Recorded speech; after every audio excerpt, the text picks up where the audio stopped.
I was in college. I was studying entrepreneurship, and I was like, I don't want to get a job after I graduate. I want to do my own thing. I want to start my own business. My brother actually took my family to a real estate seminar. We took that information and we went and got to work. We got the system in place. Let me just see if we can scale this thing up to grow the family portfolio. By December, we had like 8 to 10 single family homes. So I think the biggest challenge right now with the market is educating that end buyer that real estate is still a good buy.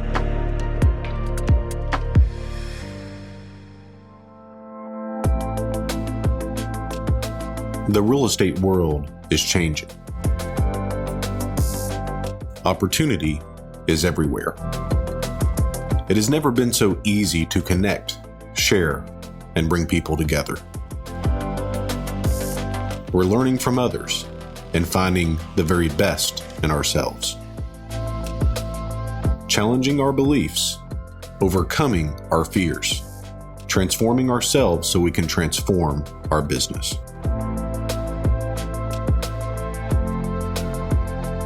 This is Investor Creator.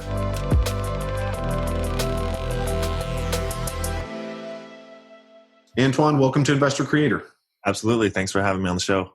So I've been really looking forward to this. And I know we have a lot of different things we can talk about. We're going to talk about turnkey, picking markets, buying remotely, working with family. But before we really get into that, I'm really curious your opinion on the market. So we've been in a market cycle for a very long time in terms of an upswing. And now we have the virus that has pretty well shut down the economy in a lot of areas, 30 million unemployed. So What's your stance on the market? And is now really the time that you're looking to press forward, or are you beginning to pull back?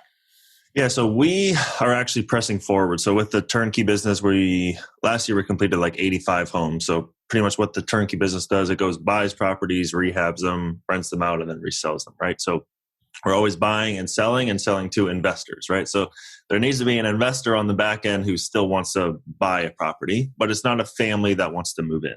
So most of our clients are, in California, New York City, Miami, and they're buying properties in the Midwest. And so we facilitate that and help them do that. So with these market changes going on, we've been able to pick up a lot more inventory. And I think it's because a lot of the hard money lenders have shut down. We don't use any hard money or any bank financing. Everything is funded personally or with private investors. So for us on the acquisitions, our acquisitions went through the roof. We probably have 12 houses under contract right now, which is probably one of the biggest numbers that we've had under contract in a long time, probably in a year. And then the rehabbing, due to the coronavirus, rehabs and construction in general has slowed down. Home Depot lines are long. The workers need to wear masks or want to be 6 feet apart and kind of just handle their own area and then go home. Because many of them are just scared. Some people are scared to go to work, but some people, when they go to the job site, they just want to be safe, right? Which makes sense, which is slowing down the jobs. And then the buyer side and people actually buying and investing in real estate, that's, I think, where we're having the biggest challenge is just educating people that our neighborhoods and the cities we're investing in and these affordable rental properties that we are buying and rehabbing and selling are not going to be affected as bad, in my personal opinion, as an A-class luxury condo or as a single family home in LA or in another expensive market. We sell our houses for 80 or 90,000 bucks and the rents are 800, 900 bucks a month. Two people working at McDonald's or Starbucks, or even just living off the stimulus check that's coming in, they're going to be able to live and afford one of these properties, right? So I think the biggest challenge right now with the market is educating that end buyer that real estate is still a good buy if it's in this small little niche. Yeah, I wouldn't go buy an Airbnb rental, or I wouldn't buy certain things in the market right now. So yeah, it is a very interesting time. In terms of the market in general and it coming back, I don't see real estate getting hit all that hard for my niche. Maybe some other parts of the industry are going to get whacked. but like Airbnb investors, for example. But I think that once this virus kind of blows over, which could be in 6 months or 12 months, then I think things are going to be back to normal. So that's what I'm hoping for. I mean, with these states opening, for example, like Tennessee partially opening, Ohio partially opening, if those go successful, then we'll be in great shape. I'm just worried about wave 2 kind of coming and restarting the entire process. That's my biggest worry right now. Yeah, and that makes sense. And it's really interesting because it's really rare that I get a seasoned investor that I talk to that says now's the time to really pull back. You know, it's super rare. Yeah. And I think to really reiterate the point, I feel really comfortable in what we're doing, but what we do is servicing a really niche buyer pool, which is owner financing, the vast majority of the time. And when we're going retail with something, which happens about 25% of the time, we're still really below median price for an area. So, but I have a friend of mine that has, I think, somewhere around 17 $1 million spec homes on the ground that are in some form of construction. Like, that's the kind of stuff that makes me a little bit panicky. Like, I hear that and I start to twitch because it's just that would be something that I wouldn't be super interested in finding out if that's going to work long term in this market. So yeah. I wonder if you talk to him, what he would say. Well, actually, I think I'm going to see him later today. So okay, we'll see. Yeah, I think he's still buying lots, man. I think that he feels the same way everybody else does, and he's just like, hey, man, let's go do some deals. You know, that's crazy. So and I appreciate his optimism, but he knows that business better than I do. Yeah. But long story short, it's like, look, that's just not my sandbox, and I do not want to be the luxury home builder. But yeah, me neither. I couldn't do it. Yeah. So tell us about your background. So you started in this really young. Tell us how you got started, your first deal, and how everything went. Yeah, so sure. So I was in college. I went to Loyola Marymount University here in LA. And I grew up in the San Francisco Bay Area. So my family was up there. I moved to LA to go to college. And kind of my last year at university down here, I was studying entrepreneurship. And I was like, I don't want to get a job after I graduate. I want to do my own thing. I want to start my own business. And that's kind of why I went to university, was to come up with that idea to get the hell out of there. Or meet the right people too, because, I was going to community college before, and, you don't really meet people at community college. And then everybody just kind of drives to school for their 1 or 2 classes and then leaves. So then university, I was like, all right, I'm going to be stuck with these, a couple hundred entrepreneurship kids, and great, I'm going to find a couple and we're going to do something. Didn't happen that way. My brother actually took my family to like a real estate seminar. So one of those, how to flip houses kinds of seminars, etc. We went. It was good information for a weekend, just learning about, before they sell you their $50,000 course. Right. It was good information just to like get the ball rolling and to even just like see a little bit behind the curtain what it looks like and what a deal looks like, and like how much time it takes, and like how many offers you should be submitting, and how you can protect yourself when you are making offers, that kind of thing. So it was about single family home flips. And so we kind of took that information and we went and got to work and really just tested a bunch of things in California, like flipping houses, wholesaling, direct mail, and just like tried and tested a bunch of different things for that next year or so. Well, I was at my last year at university, and then it was going into my last semester, and I was like, okay, this whole in-state stuff doesn't work. I had been like networking my ass off in LA, like just trying to figure out what other people are doing and how they're having success with real estate in California. Because we were trying to submit all these offers and nothing was working. Like for 6 months, we would submit like 5-10 offers a month and nothing. Every time we would get bid out. I was like, okay, this is not working. I started going on Bigger Pockets and just networking with people one-on-one. And then through those networking meetings, everybody was like, oh no, you try to invest in California or LA. It's like, there's no way in hell you're going to be able to do that at your age. I was like, 21, 22 years old at the time. And my dad only had like $40,000, $50,000 in the bank. So we didn't have much money to work with either. It was not like we had a couple $1 million in the bank. It would have been a different story today. Right. But, so we started looking out of state then, because through those conversations, everybody that I was meeting was like, oh no, out of state's the way to go with your budget and whatever. was like, okay. So then I started researching markets out of state, and I built like an Excel spreadsheet, and just through listening with podcasts and books and networking, I kind of came up with these criteria that I was looking for in a market out of state.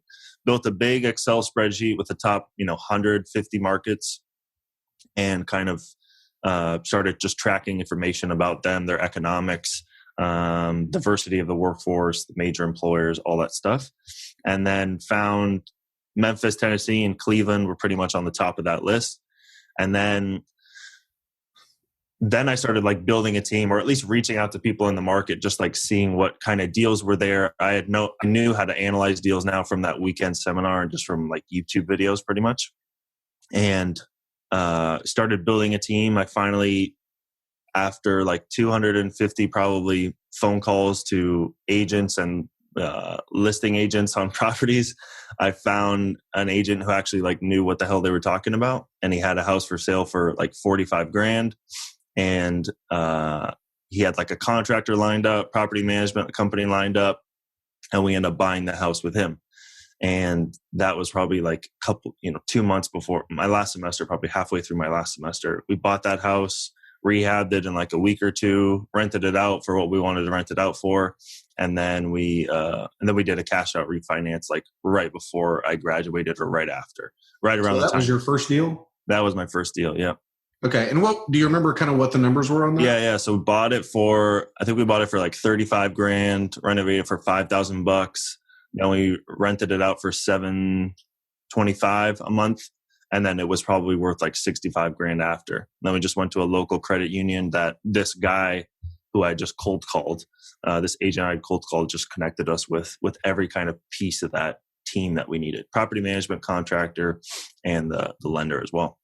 Wow, that's super, super lucky, because finding someone that knows anything in terms of a real estate agent, it's really difficult. I know. Yeah. Well, 250 phone calls later, I know. And that's why, like, when I was on the phone with him about his listing, and I was like, how much work does it need? Oh, yeah, it's probably going to be like $4,500. I was like, okay, what does it need? It needs, new tile flooring, new whatever, something in the kitchen, something in the bathroom, et cetera, et cetera. And he's like, yeah, and I have the contractor already bid it out and it's ready to go. I was like, geez, right, you sure you're a realtor?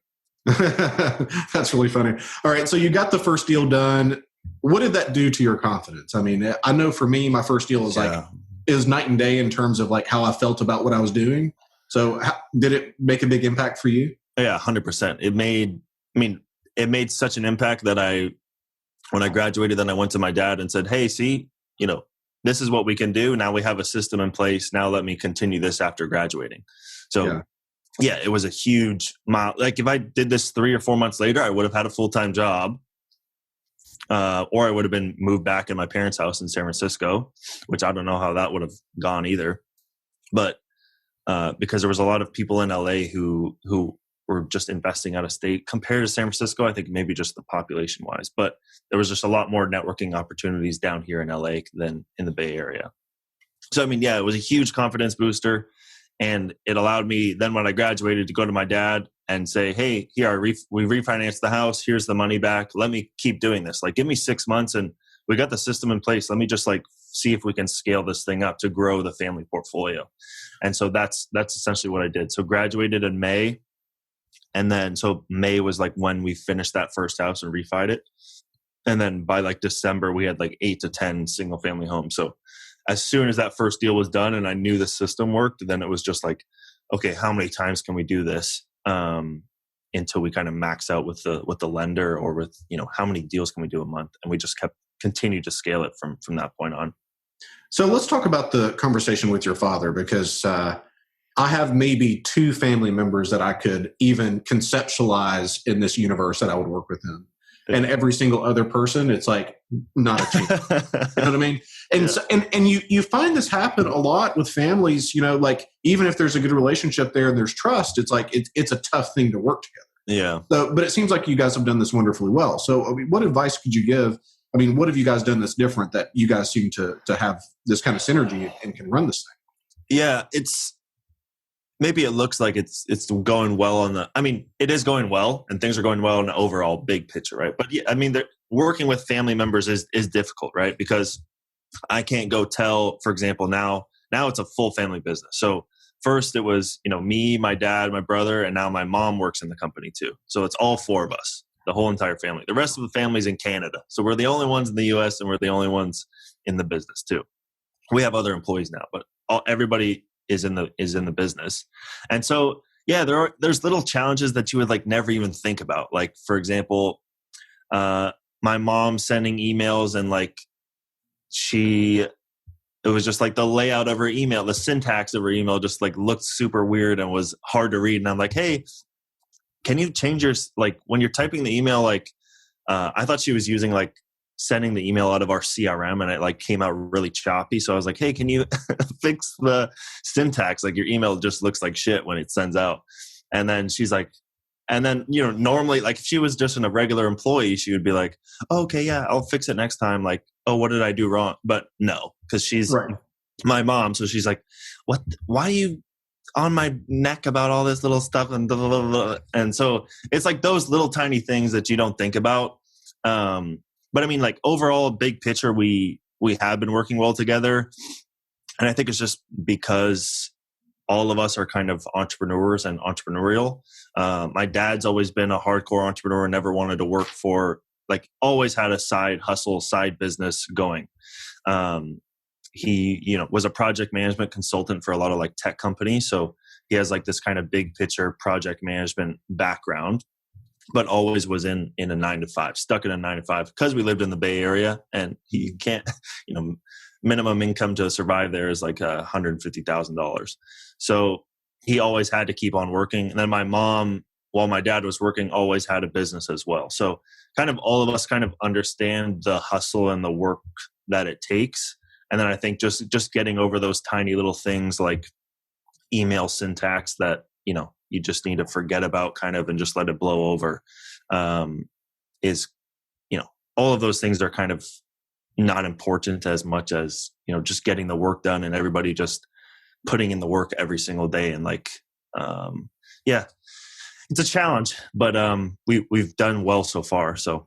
Well, that's great. So it sounds like you guys really work together as equals, or is there like an employer-employee relationship there? Yeah, no, it's more of as equals. There's nobody like, we don't even have like, there's other people that we've hired, then it's like an employee kind of relationship. But all of us as the family, there's no like, oh, we don't have it even on paper. Like, oh, Antoine's a CEO, or Eric, my dad, like is the CFO, and Etienne, my brother, is the whatever. It's not even like that. It's just like, okay, Etienne, you're going to go handle this part, which is acquisitions. Mom, you're going to go handle the sales side with Angelica, who's our other employee. And then Eric, my dad, handles all the financial and legal kind of aspects. Mm-hmm. And then I'm just handling everything in between on the turnkey side, and helping the sales, helping acquisition, helping where I can, kind of jumping around. And so that's kind of how we have it set up. But there's no like, it's just everybody has to get up every day and put the work in and do whatever, hits their email or whoever calls the phone and they need to answer and handle it. Yeah, and that makes sense. And that maybe is why it works out so well, because I have a good friend of mine who hired his mother as a bookkeeper to handle his mortgage notes. And he had to fire her. And he told me, he's like, Brad, I'm sorry. I think I'm going to have to let my mom go. And I was thinking, dude, wow, how are you going to do that? Like this woman gave birth to you.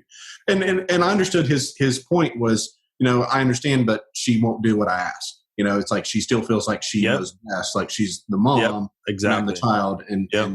And so he sat her down to fire her, and she started like boohoo crying. I was thinking, this is just terrible, Wow. But they ended up reconciling, and I think she still works with him. But I think the relationship thing's a tough thing. But so you went to your father. You're like, hey, this is working. I don't want to go be an employee somewhere. Like, let me go and scale this thing. And you went from 1 transaction to 8. You said by end of that year between. Yep. Okay, so that's pretty quick scale. So how were you guys able to do that so fast? Yeah, it was my dad. So we got because we were burning it. So we would buy it, rehab it, rent it out, and then we'd have the cash back. Then we would take that money, and then my dad was working still. So he was constantly adding money because he saw it was working. He took his money out of the stock. He started selling stuff that he had. So stock market, for example, he used to do like a lot of options trading and blah, blah, blah.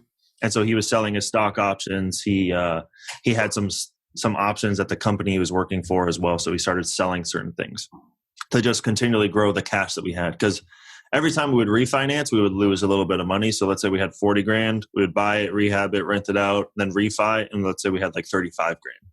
So we always needed an extra like $5,000 or $10,000. But as long as we had that, we were able to keep on scaling it. So through that method, it made our money go a whole lot further. And that's how we were able to scale up to the 10 homes. And then, then it was just managing the contractors and finding those amount of deals in that short amount of time, which was kind of like the apartment buildings that we have is kind of like a snowball effect. The hardest deal is the first one. As soon as you figure out the first one and even if it goes choppy, you at least know what to fix for the second one. And then people also in the market know that you're an actual buyer now and not just some Californian that wants to buy in the Midwest. Right.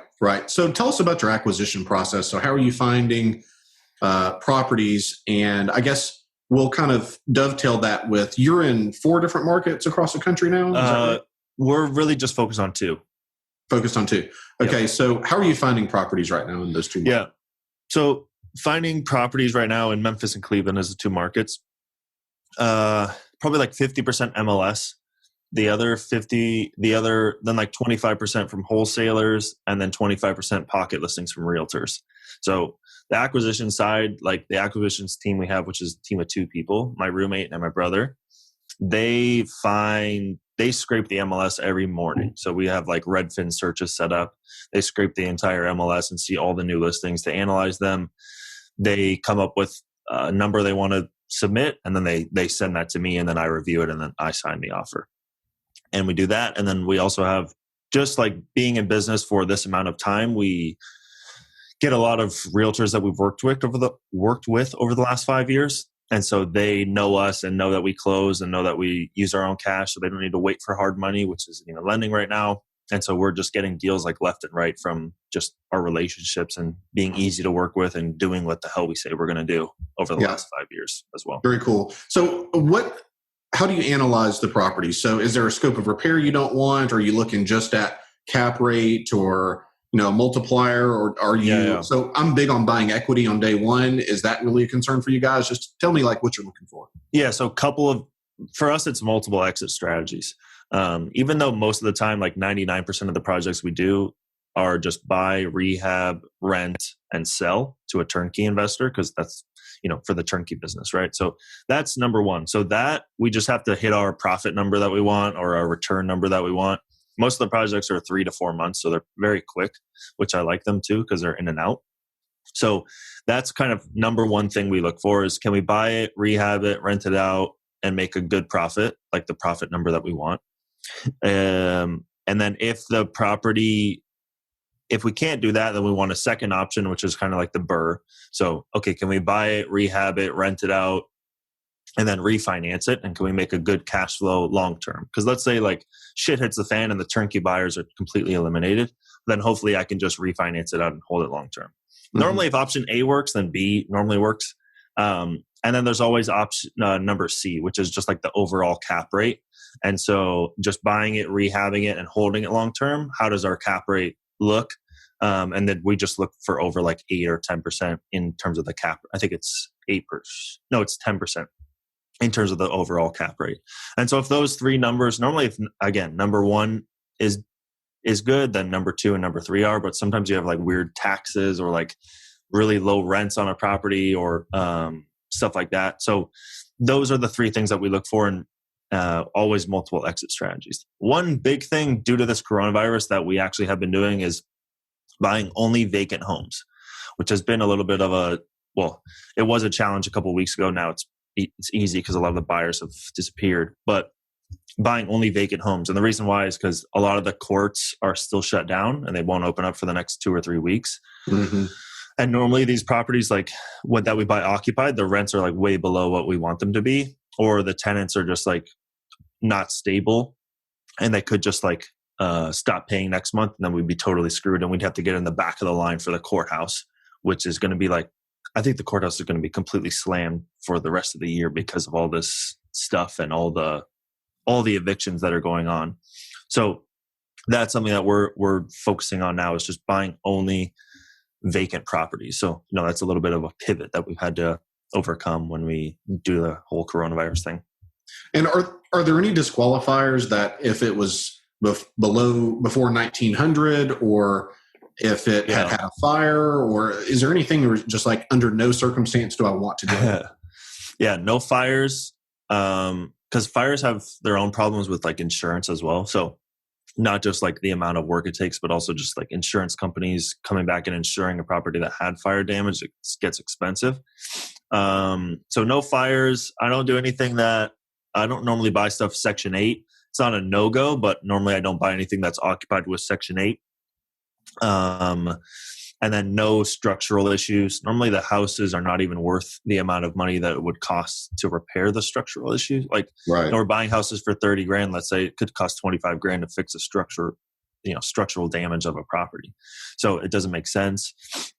And then, also just like, down to the studs kind of properties are very hard to make work with our price range, because sometimes those renovations could be 60 grand and the house is worth 75, and it's like, and then you have to buy the. So if I got the house for free, yeah, it would work. But if I have to buy the place for 10 grand and then my renovation 60, I'm all in for 70. It's worth 75.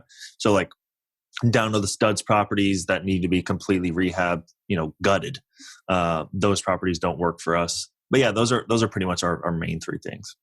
So across your career so far, have you had any houses that really stand out to you as like, man, I really just should not have bought that property?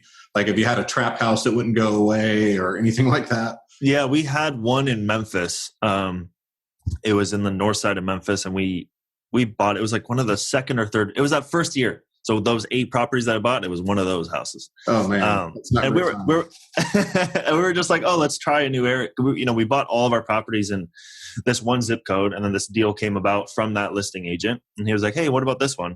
I was like, okay, it's cheap as hell. We can buy it and rehab it, and we'll refinance it. Same structure. And we did that, but then it was just like the tenants in that area were horrible. I mean, they left 2 months into their lease. They completely just like abandoned the property. They left, for example, they paid rent. It must have been something weird. Like they paid rent and then they left on like the second of the month. And then they just like left all the doors and like windows open or something. And then we came in the next month, like on the 15th of the next month, because they hadn't paid rent. So we're like, hey, we're going to give you a 3-day notice or whatever to pay or leave, or the 10th of the month or something. So it had been like a month and a half of just like everything in the house being opened. And we went, and then there was just bugs absolutely everywhere inside the entire property. And then it took like a couple of weeks to get all the bugs and to clean up the entire place. And you had already renovated. Yeah, the thing was nice when we had renovated it, and then it needed a new roof. And like we fixed a bunch of stuff and like cleaned it up, like the landscaping, and like the whole backyard was kind of like just filled with brush when we bought it. We took everything out and tried to make it really nice and clean, and then these people come and just destroy the entire inside with bugs too. And so bugs, and imagine all the poop everywhere and stuff like that. And so then we've renovated it, we cleaned it up again, and then we got another tenant in, and then like 2 months in, they stopped paying as well. And then they stopped paying, and then there was other issues with like plumbing and electrical. I mean, just like everything you could think of went wrong with that property. We actually just sold it yesterday. Congratulations. Thank you. And we bought it. Yeah, I think we bought it for like 30 grand. We just sold it for 40 grand. But I mean, we probably spent 30 grand in renovation. So we lost money, but I just don't even want to see that on my CRM anymore. Yeah, sometimes it's best to just take the medicine and move on. Yeah, that makes a lot of sense. Yeah. So if I'm interested in buying turnkey, so I don't really know much about the turnkey world. So like, what's the opportunity you feel that you provide someone that wants to have cash flow? What's the opportunity that you provide them? And how would someone know, hey, this might be a fit for me to go the turnkey route? Yeah. Good question. So most of our turnkey clients, have full-time jobs.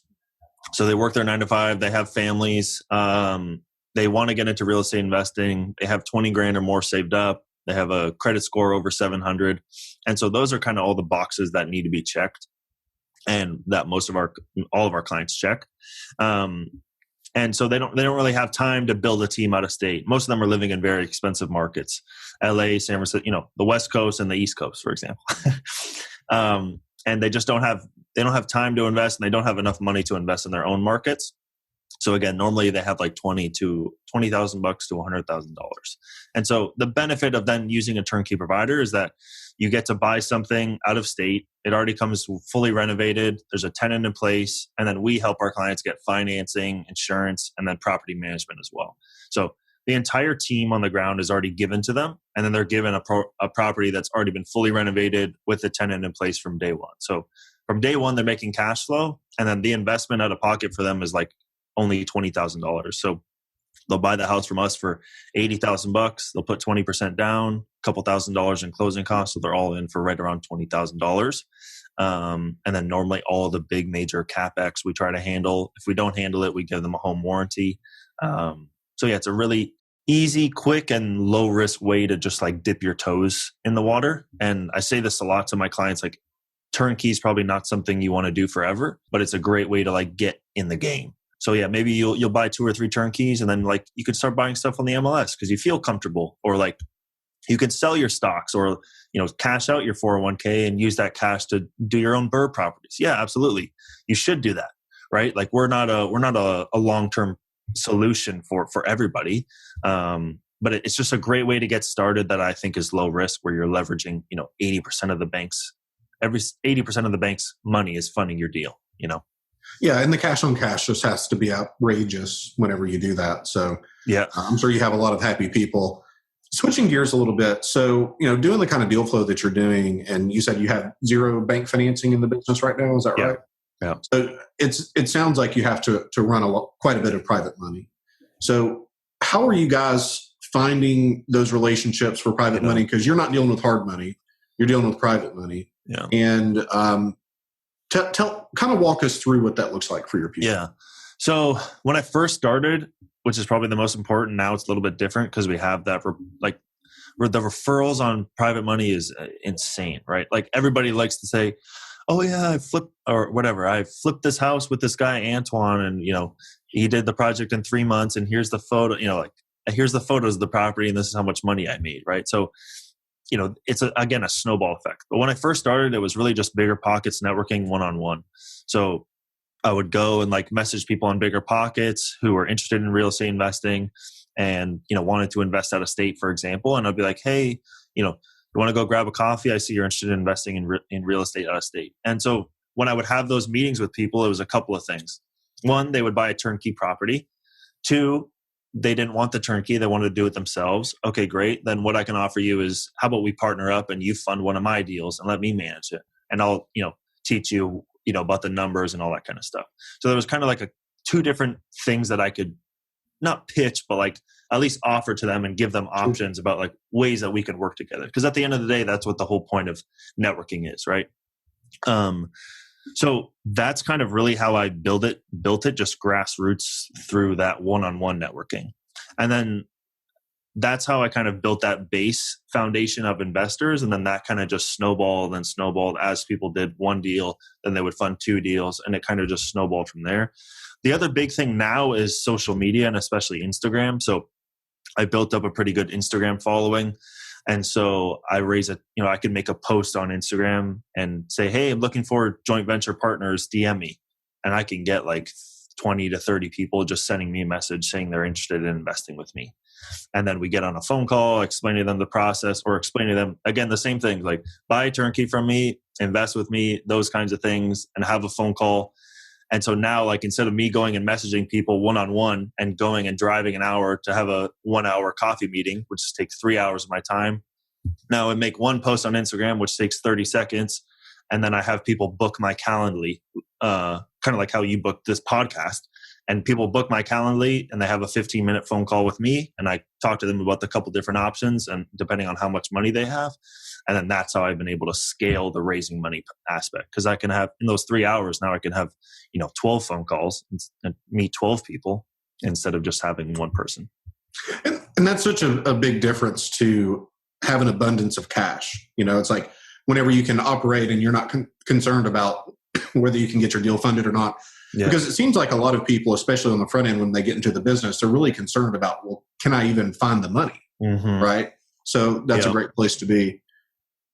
How do you recommend someone get started that has not invested in real estate, or maybe they've done a couple of deals, but they want to scale to the point that you've done? Yeah. So what recommendations and advice do you have for that person? Yeah. I mean, if they've done a couple of deals and they have a system and process in place, and then most of those people, probably have a full-time job still, it's probably to be like, make sure you have the right system in place and the right team on the ground, especially if you're investing out of state.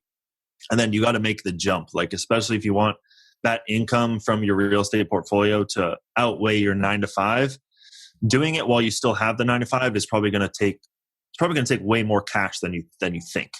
It is going to take. And so I don't know. It depends. Like, I talk to a lot of people too who have a 9 to 5 that they like, and they like just investing passively. Okay, great. So turnkey's great. Maybe being an LP with, large syndicators is a good option for you, and maybe you want to keep that full-time job. If you want to go into real estate full-time, then, and you can do it with the amount of cash you have, and maybe you've tested your system or your team a couple of deals, then you just need to make the jump and scale it. Because as soon as you can go into a networking event and say you're a real estate investor full-time and like show people on paper like the deals that you've done, and you can make that move to doing it full time, I think that you're the scale, instead of going like this with a 9 to 5, it's just going to go straight up, because then you can invest 100% of your time. We started a wholesaling business in January because last year we were buying we did 85 homes. So we're doing 5 to 6 houses a month. Right. And then I was like, okay, I want to scale up to 20 houses a month, but I was already buying everything on the MLS that would come up. Our guys would email me every couple of days. There's nothing on the MLS today, so we have nothing to analyze, and we're just waiting for a deal to come to us. And I was like, okay, that's an issue. We need to do our own marketing then. And so we started a wholesaling business, and I hired one of my roommates who had a full-time job, and I was like, there's no way in hell this is going to work unless you quit your full-time job. So I was like, I'll pay you a salary. Same thing. Let's figure this out. I'll give you 6 months. Let's figure this out and see if we can do some deals. And so hired him full-time because, again, it was the only way that you can possibly make it work, in my opinion, is doing it full-time. And trying to do it after hours from 5 to 10 p.m. is very difficult. First of all, nobody is awake because they all work the 9 to 5 as well. Right. So, and especially here in California where everybody's 2 or 3 hours ahead of me, my 5 o'clock is their 7, 8 o'clock at night. They're not going to respond to email. So it just slows down your entire process, and you're not going to really get anywhere, in my opinion. Yeah, that makes a lot of sense. So what's the long game for you? I mean, you're really creating all of these single family properties, and you're creating really great cash flow. So are you looking at other assets? I mean, what's the long game? Yeah. So we are looking at other assets. Last year we bought 87 apartments in Midtown Memphis. Mm-hmm. So that's kind of some legacy family assets that we've been buying that are just, long-term assets, right? So that's kind of the long game, is buying more and more multifamily. I'd like to get up to 10,000 units is kind of what the 30-year goal is. And then with the turnkey business, I still think that turnkeys are a great way for people to get started. Again, dip their toes in the water. The amount of people that we've helped get started in real estate that have now taken that little bit of the real estate game and gone and done way bigger things with us or just by themselves has been incredible to watch. And so I think that business is going to continue to scale up. And so hopefully we can scale the business to a couple hundred homes a year. And so those are my two objectives. And I'm not really looking to go out and change or pivot at all. I just like to stay down the same 2 railroad tracks that I'm going down, which is continue to buy multifamily and then continue to scale the turnkey business to help more and more people get started. I feel the same way about my business because I'm often asked the same question. It's like, look, I'm going to stick with what I know. Yeah. And exactly. And we're doing well with what we do. So it's and I enjoy it. So we're just going to keep rolling the way we are. Yeah. It sounds like that's kind of what you're thinking too. What do you think the biggest mistake is that people make when they do this business? I think that one of the biggest things that I don't like to see is like analysis paralysis, but also just like not trusting other people on the ground. So like I think I had like a phone call with somebody yesterday who was an investor who, wanted to invest out of state. And they were just like, yeah, I just can't. How did you trust the people that you were talking to? I'm like, well, did they know what the hell they were talking about? Yeah. Well, did they, did the data they were telling you match the data that, the homework that you did? Yeah. Okay. Then why didn't you just make that's it. Like you got to make the jump. And I think that people are so scared to make the jump. And, if you're scared to make the jump, then make it a smaller jump, and so that's like kind of what the out of state thing was for us was, okay, instead of being in California where we had to like put our entire 50 grand into a deal plus raise debt of, hard money for another $1 million and then also raise private money to fund the gap. We were all, if that project went south, I mean, we lost everything. We lost our house, like everything was done. That's freaking scary. But okay, investing out of state and investing only 20 grand on a turnkey or investing, 50 grand on doing your first burr in Memphis or Cleveland, like you're going to eventually just going to have to make the jump. And I think just the analysis paralysis and, there's people that I've been talking to for 3 years who still text me questions about, oh, what do you think about this? And what do you think about this? And I'm like, man, I've been answering your questions for 3 years. And that's when I got started and now I'm doing 10 houses a month and you're still just like analyzing.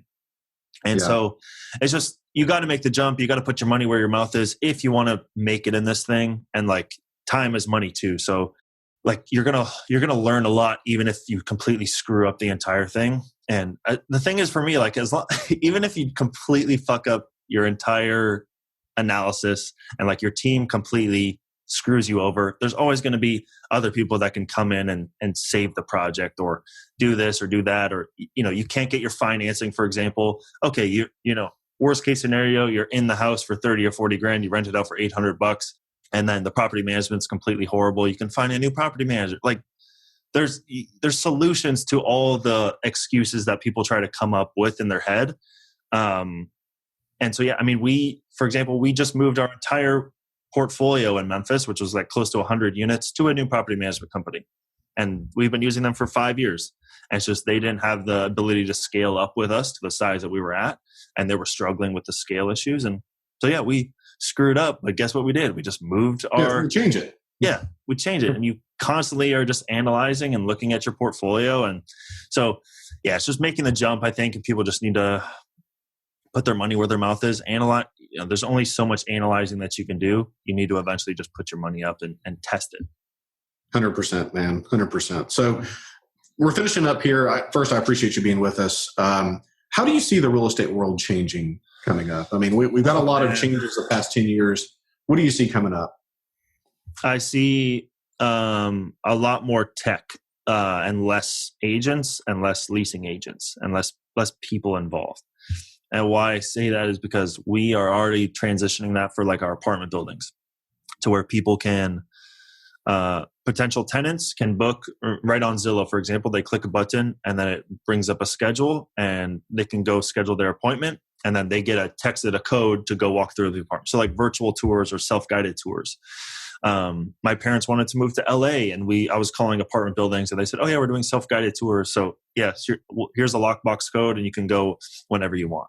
So like the amount of people that, first of all, like as a landlord, that's way better for me, in my opinion, because I don't need somebody to like coordinate. Like the amount of deals that are probably lost in just coordinating is probably a massive amount of people that don't go through the property because it doesn't fit their schedule. For example, they work from 10 a.m. to 10 p.m. And then after work, they want to go. So at 11 o'clock at night, they want to go and tour the building. No leasing agent in their right mind is going to go tour that apartment, but they can go and tour mine because, we have showings available 24/7 and they can go whenever they want. And so somebody that works nights maybe and, is sleeping the entire day, they have a really wacky schedule as well. So it's going to be hard for them to go and tour a building, but they still need a place to live. So I think that there's going to be a lot more technology in terms of the showings, and open houses may change, or again, it may just be like completely, tour based, like virtual tour, just self-guided tour based, which is going to be interesting as well. And then I think Airbnbs and the Airbnb investors are going to change a whole lot. And I don't know, this is probably going to kill a lot of Airbnb investors who I know, some of them I know personally. And a month ago, we had a phone call that said they were dead, and they were looking at wholesaling out of state now, right? So there's a lot of changes that I think are about to come. I don't think that we're going to see like a real estate crash like we did in 2008, just because I think that real estate, and especially the expensive markets where I think that it's overpriced, is going to stay pretty stable throughout all this stuff that's going on. Yeah, and I totally agree. Antoine, appreciate you very much, man. I enjoyed it so much, hanging out and talking. If someone is interested in buying Turnkey from you, where can they go? Or if someone is interested in just connecting with you, how can they do it? Yeah, again, thanks for having me on the show, Brad. It was good. Had a good time. And so if people want to reach out to me, they can hit me up on Instagram at Martel Antoine, Martel Antoine. And then the website for the turnkey rentals, feel free to reach out to us. You can even book a call with us on the website. It's martelturnkey.com.